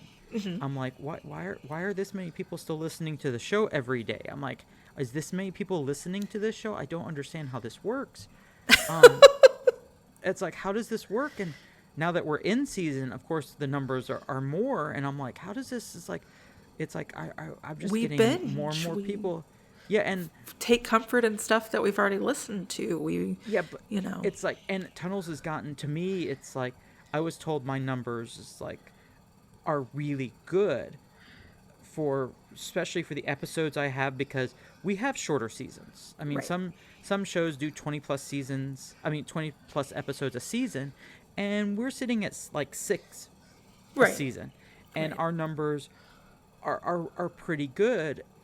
We've been around for 5 years, so that helps. And I started thinking, when my numbers for like Marigold's Ghost, which was what you're working on for the sequel for Whistlewood, mm-hmm. the numbers for that aren't as good, but it was a shorter series. Haunted Hell House of Horror, which I absolutely loved writing, didn't get anywhere near what Tunnels is getting, and it's like, and I'm okay with that. That's good, because we don't know what the next thing's going to bring or what it is. To me, it's like I liked the writing. Yeah, I liked putting it together. I like the behind the scenes stuff. One of my favorite authors, the best way she put it was that the moment that she stopped writing for anybody else but something she wanted to read was the moment that she felt her career took off. Right. And that's advice that I've lived by since. I mean, it's good advice. It's like, yeah, I wrote the first season. I wrote for me. I wrote, and then when Charlie came on board to help, we wrote together. But for the most part, it's like anything that I put down on paper, it was something I would like to see. These characters, these are the directions I wanted the characters to see. And I've gotten feedback and reviews, and people have said it, and I've taken like all of the constructive criticism, all of the compliments, all of the, it's like, hey, your characters aren't Southern enough. Like, but I'm like, it's like, and I've taken all of that, which is ridiculous. I am Southern. There is not a trace of Southern accent. I still feel like in the same week I still think it's one of the funniest things ever. It's like in the same week I got 2 reviews where one person was saying that my characters are all from Georgia, but none of them sound like they're from Georgia. Even though every actor that had been in the episode at that point had actually been from Georgia. And they just various degrees of accents or no accents. Yeah. And then like a couple of days later, someone complained about fake Southern accents in the show. And I'm like, and to this day, it's like, no. I know they were being critical and stuff, but they are the funniest reviews I have ever gotten, and I will hold both of them up so much to the fact that someone wrote those down, and it's like, I laugh about them so much. But the only two accents that I think are fake are Sarah's, because Sarah is Scottish. yes. And mine, because I did try to put on a Southern accent in the last season. Like, Carrie. oh, and Carrie. Yes. No, I'm talking about Carrie Michael Ayers, Burke. Right. Because he is not a Southern guy. Actually, did not know that. Super surprised. Yes. And Pete Lutz. It's like plays a pretty good Southern. Does a pretty good Southern. I assumed everybody was some level of Southern. Now, I mean, I love that you're not gonna please everybody, and the only person that you can is you. But I do hope you do take time this week to just relax and be in this moment of like completing this and feeling all of these feelings, which sounds very cathartic. Eastern philosophy or something. Like, it's not how I usually am, but you know what? Be in this fucking moment. Like, to quote The Good Place, it's like the wave has come in and it's time to go back out into the wave. Yeah, like I'm all for let's get on to the next one, but I feel like our world spins too fast sometimes, and I think agree. that it's great to just take a moment to, be on social media now that that it's coming out and you can kind of breathe, and we weren't just lying to you and telling you we loved it. We actually genuinely love it. Right. Enjoy the people that are finishing it. It's so fucking cool. And now, do tell us, what are you working on next? Well, I am, I guess, producing. I guess that's the title. I don't know what it's called. It's like, because you're writing Whistlewood. Yes, I am creating Whistlewood. And I'm putting it together. Yes, I guess, you are producing it. Yeah. So it's like, I never understood what terms of meaning. It's like someone says, like, I'm the editor, the producer of the show. I'm like, I just do everything. It's like I do a little bit of everything on the show because I'm basically a one-man production company at this point. Not anymore. Yeah, that's officially true. on It's like board. It's like Haunted Griffin Entertainment has grown. Yeah. In the last, basically month and a half. Yeah, no, I'm officially on board. Also, my roommate, Red Spinks, is on board to help with creating audio dramas. And our podcast, they're the same. I was kind of hoping he'd lean his head over, but I think he has his headphones on and is ignoring me. But yeah, just like a really quick rundown on Whistlewood is that it's following Marigold from Marigold's Ghost into a full cast production where she is trying to understand her past and why she suddenly has this relationship with Ghost as she tries to figure out who is genuinely there to help or just use her for her powers. Which means that people should probably go back and listen to the 4-part mini-sodes of Marigold's Ghost before Whistlewood comes out, so you're not completely lost. It's about I think 30 minutes if you listen to all 4. It's not a very long listen. It's about a very quick story about this girl who is house sitting. I say girl, I've made her a college graduate student who is house sitting, and weird shit keeps happening. And it's been a lot of fun to take a world that I didn't create, but I have license over now and expanding it out. And I'm very excited to jump back into it now that I'm really getting back into writing on such a regular basis. Well, originally, it's like to give a little background on Marigold's Ghost in the first place is I wanted to do a spin-off series, a short series based in Griffin, and that was originally where the Ghost of Griffin title came from. And I had an idea, but I kept on like floundering it. It's like everything I wrote down, it wasn't good. It threw me off track. And then Charlie mentioned something. He wrote something for his haunted house and gave it to me to read, and I'm like, this is really good. Because up until that point, the only stuff I had read by Charlie was his rewrites of Tunnels. Right. And I'm like, I didn't know you wrote stuff like this. And he said, oh yeah, every now and then I'll throw something together. And I'm like, okay, so here's the plan. You're going to write Ghosts of Griffin. Here is the idea. It's like it takes place in Griffin and it has ghosts. That's literally the directions I gave him. And then in about 2 weeks' time, he turned in these 4 episodes of Marigold's Ghost. And I'm like, the main character is Marigold. And I'm like, I like the term Marigold's Ghost a lot better than Ghosts of Griffin. And I'm like, it's like, and I like the name of it, and he liked it too. And it's like, and that's what we went with. And it's like, we put it out there. It was fun. It was a little series, and we got Sarah Hemme to voice it. And she's coming back. That's as of right now, she's coming back. Yes. So it's like she has expressed interest. She has expressed that she wants to do it. So I'm like, I'm very excited to have her because she has been in so much stuff since then too. So I'm very happy to have her back. But did that, and I'm like, that's good. And then when you started expressing interest when you wrote the episode of Ghosts of Griffin. Mm-hmm. Martha's and I'm Bridge. like, we started talking about it. It's like, yeah, that would make so much sense. It's like with marigolds, and it's like the rest is history. I'm like, I have an idea. And now we have Whistlewood. What you don't know is that this was always my plan. Actually, that's not true at all. I was absolutely this is all thrilled. Part of your plan. I remember actually still when you asked me to come aboard because I was out for a walk in Brooklyn during COVID. It was like 10 o'clock at night because that was the only time that I was a little less scared. And also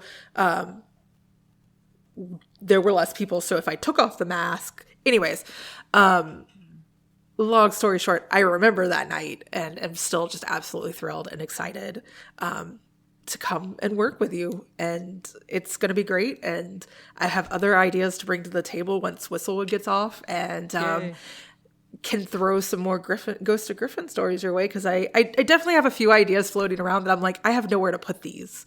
I understand. So I will toss some of those your way. Cool. But yeah, tell me about Companion now.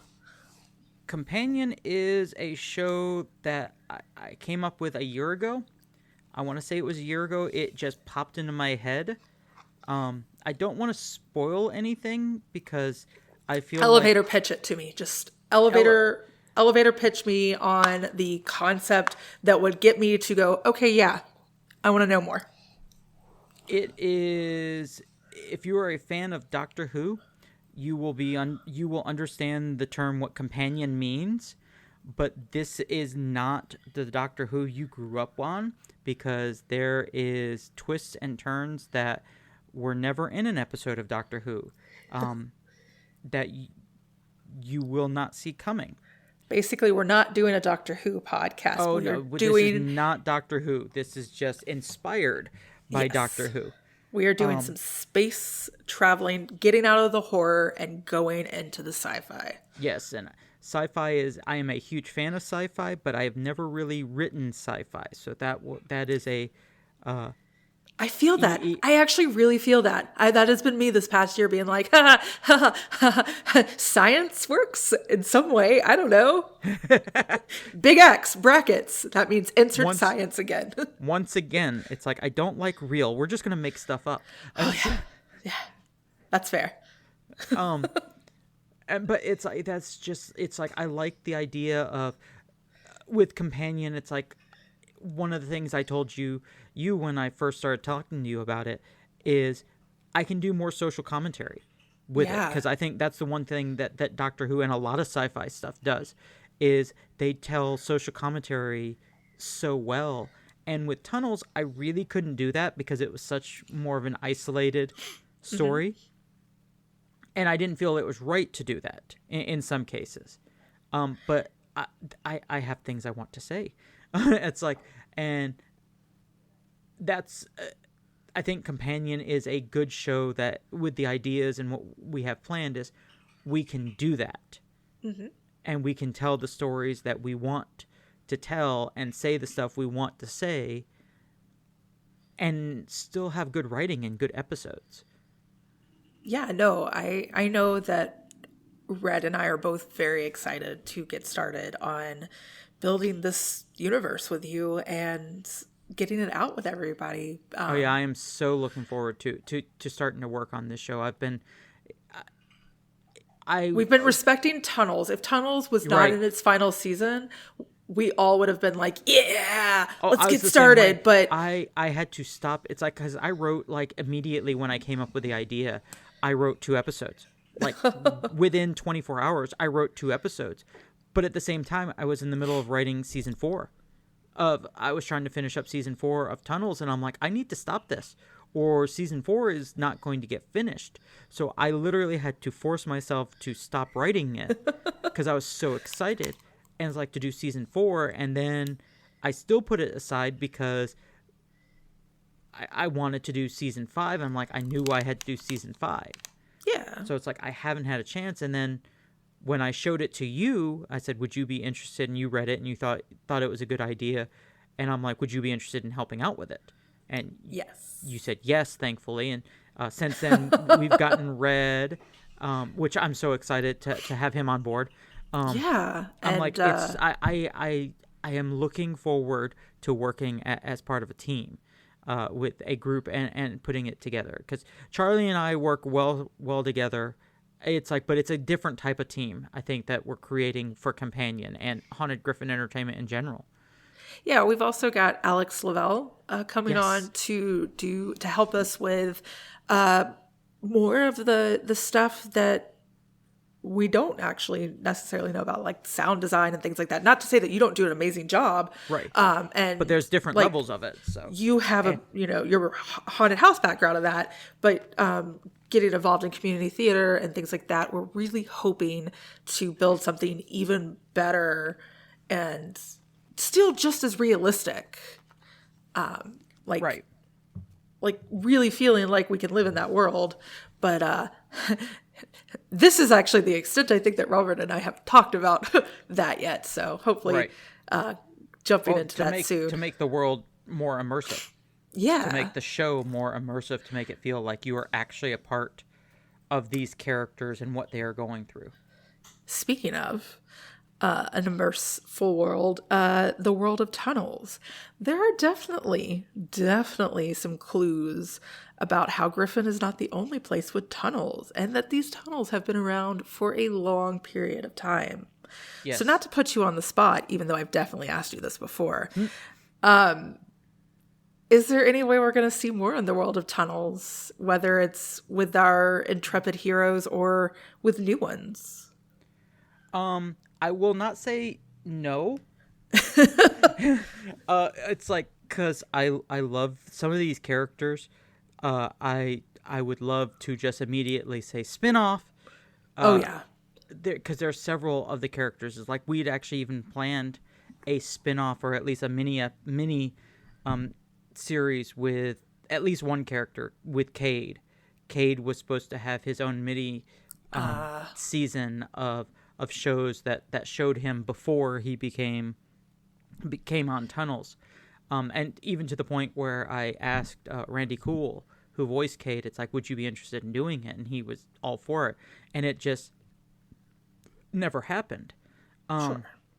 But I would still love to explore that. I think there's room for stuff. I would love to do with Karen, Erica, and Tara. I would love to do a spin-off with them, and now they're going through the Cade files. Which would be a good way we could actually combine the ideas, because there could be flashbacks and stuff. I'm sorry. I get to write a noir audio drama with 3 kick-ass women? Yes. Sign me up. I am here for that. It's like, and I'm like, it's like just to be able to work with the 3 actors again. I'm like, just yes. It's like, sign me up. It's like, I don't have a story, but yes, if y'all 3 are signed on, I will come up with something. But yeah, it's like there's ideas. Hold on. If you're listening to this and you're on board, just add us. Just Sarah, add us. Caitlin, Tanya. Please, it's like just send us a message. But yeah, it's like, yeah, that would be a great series. It's like, I think, and it wouldn't be Tunnels. It's because it'd be so different. It would be a completely different series and standalone. The only similarity would be that these characters were in tunnels. But it wouldn't be Tunnels. But yeah, the rakes. It's like the rakes aren't just located in Griffin. Right. There was hints at them elsewhere. In fact, several of the name drops of where they were are they could have showed up in other podcasts very easily. Other audio dramas. In fact, in some cases they did. In case you haven't caught on to that one yet. It's like the rakes made an appearance over at Return Home. Just like we had some Return Home characters show up on Tunnels. Oh, R.I.P. Yes. It's like they met bitter ends, all of them. But so I guess it's safe to say that if you love Tunnels, whether it was the characters or the lore, there's always a chance that we can build more into this world in the future. And the feed's not going anywhere. I mean, so who knows what I will get the inkling to write and just say, hey, look what shows up. 100%. Which one would be? Karen can be my femme fatale. I think Sarah would be so on board with that. But then that would mean, I don't know, because like I want them all to own the private eye. It's fine. I got ideas. We'll come back to that. But we are so over what I thought we would do, and I hope if you're still listening, you had so much fun listening and getting a little bit of a peek behind the curtains of Robert creating Tunnels. Thank you for talking to me about this on a mic. I know we've had so many conversations about this off the mic, but I love it and constantly find it interesting to hear people's creative thoughts and how they come up with some just amazing shit. So thank you thank you for offering and basically telling me I was going to do this. I appreciate it because this has been a lot of fun to talk about it because as I mentioned, it's like I haven't done many of these. I'm not used to talking as me to other people in front of people. And to put this out there for anybody to listen to, it's like I've told you in the past, it's like it's a little nerve-wracking about the whole thing. But this has been, I'm glad, and I hope people will listen to it, and maybe this will spark their creativity to do some of this stuff they're on their own. I would love to hear if anything Tunnels has sparked. Like, let us know. I'm gonna be hopping in to join on the social media, so I trust me, between the two of us, you'll get some response. And if anybody needs anything, as far as my DM box is always open. I guess that's a good final thing. What is that one piece of advice that you would give someone who's looking to start an audio drama? The same thing I've been giving since day one. Have fun with it. It's like that has always been my mantra. This is not work for me. This is my fun. This is my free time. This is my relaxation. Despite the fact that sometimes it completely stresses me out, but this is But it's a love fun. stress. Absolutely. It's like, and you have to have fun with it because if you don't like it, what's the point? It's like if you're doing this to try to be rich, you're probably going to be disappointed. It's like if you're doing this because you're hoping it's going to lead to bigger things, it's like that might not happen. So you might as well have fun with it. If the other stuff happens, if you wind up making money on this, that's great. It's like if you wind up getting better jobs or you get hired by companies and get to write bigger and better things, that is awesome. And I am more than happy for you. But if you don't start this creative process, if you don't start the writing, the acting, the editing, if you don't start it because you're having fun with it, then what's the point? It's like, because it should be fun. This is fun. It's like the old. No, I agree. The old standing is like if you have fun with your job, you never work a day with your life. The same thing with this. This is fun. This is my fun, and that is the biggest piece of advice I have always given is just have fun with it. I agree. And if you have any questions, the audio drama community. I am still absolutely terrified to ask questions. I ask Robert, or I break it and figure it out myself, like I've done all of podcasting. But they have, everybody I've talked to, every audio drama that I've been like, holy shit, you're amazing, almost always responds. I like the bigger ones.